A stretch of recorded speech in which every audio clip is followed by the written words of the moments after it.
Hi Max, Phil Beever here from the Wilderness Club. Just want to recap on what we worked on.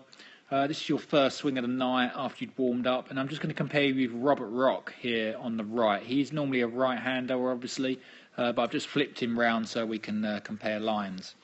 So just run through your swing. Nice looking swing. I thought he was a good player. We was hitting it about, I think we was hitting about 124 to 132 at the start, and then we got you up to about 144, your best one. So a couple of bits that needed changing was the fact that we can see here as you swing back halfway, the club head has gone what I'd call way too inside.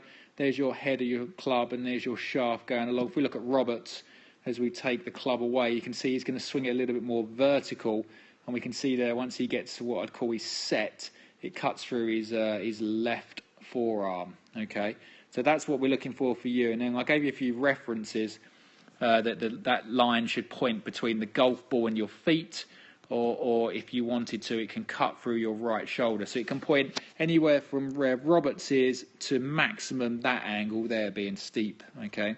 But it's very different to yours. So you could see there, if he was against the wall, that frame there, he would have missed that as the club sort of went up.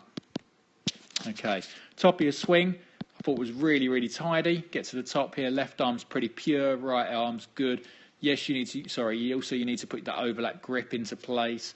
And at some other point, I'd like to change your club face. It's in a slightly open position. So another reason why you could hit it longer. If we look here at Roberts, you'll see that his club head is in a 45-degree angle. So it's almost hidden by the shaft there, where we can see yours is toe down. So it's a little bit open.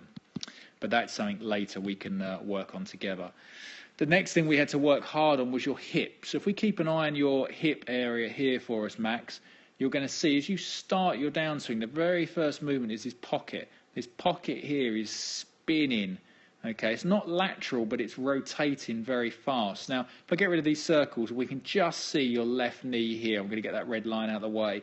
We're going to keep going till that left knee disappears, and bang, I'd say that's pretty much, it's gone now. Okay, so if we look at Roberts and keep an eye on his legs, as he unwinds, we're going to see that left hip of his is a little bit slower.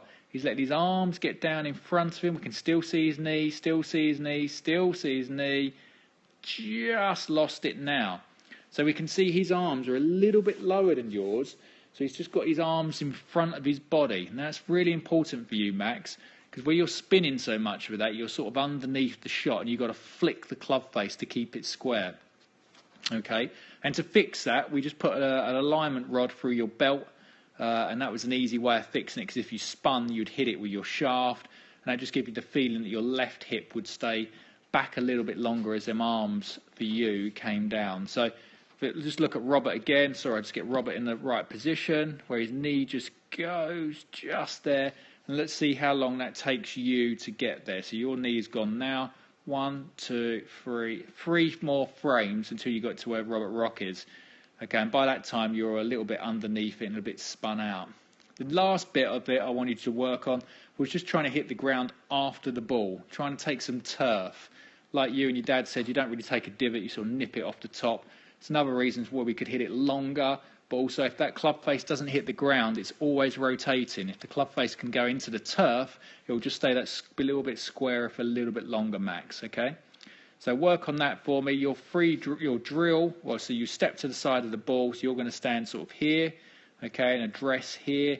Was swing it halfway back, stop, check it, swing it to the top, bring the arms down before the hip turns to about waist height, so here, and then from there power through and hit the ground as hard as you can in front of the ball, and then step up to the ball and give it a rip.